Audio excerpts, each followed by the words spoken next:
নমস্কার। এশিয়া কাপের সুপার ফোরে বাংলাদেশকে হারিয়ে ভারত ফাইনালে পৌঁছে গেছে।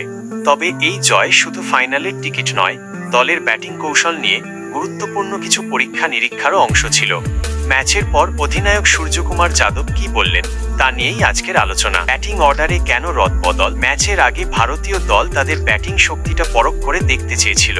সূর্যকুমার যাদব জানালেন, টুর্নামেন্টে তারা খুব বেশি প্রথমে ব্যাট করার সুযোগ পায়নি, তাই বাংলাদেশের বিরুদ্ধে তারা নিজেদের ব্যাটিং দেখে নেওয়ার সিদ্ধান্ত নেয়।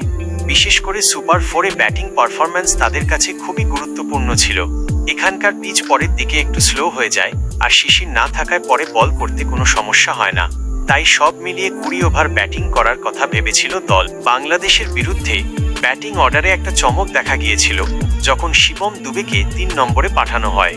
সূর্যকুমার যাদব এই সিদ্ধান্তের কারণ ব্যাখ্যা করে বলেন, বাংলাদেশের দলে ভালো বাঁহাতি স্পিনার ও লেগ স্পিনার আছে। শিবম দুবে স্পিন খুব ভালো খেলে, তাই স্পিনারদের সামলানোর জন্য তাকেই সঠিক ব্যক্তি মনে হয়েছিল। শিবমকে 7 থেকে 15 ওভারের মধ্যে ব্যাট করতে পাঠানোর পরিকল্পনা ছিল, যা ঠিকঠাক কাজ করেছে। যদিও শিবম রান পাননি, তবুও এই পরীক্ষা তারা পরের ম্যাচেও চালিয়ে যেতে চান। কেন স্কোর 180-190 পৌঁছাল না? প্রথম 10 ওভারে 96 রান তোলার পরও কেন ইনিংস 168 রানে শেষ হলো, এই প্রশ্ন অনেকেই তুলেছিলেন।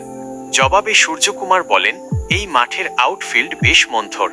আউটফিল্ড ফাস্ট হলে 180-185 রান সহজেই হয়ে যেত। তবে তিনি বিশ্বাস করেন, যদি তারা 12 থেকে 14 ওভার ভালো বল করতে পারেন, তবে যে কোনো রান ডিফেন্ড করে ম্যাচ জিততে পারবেন।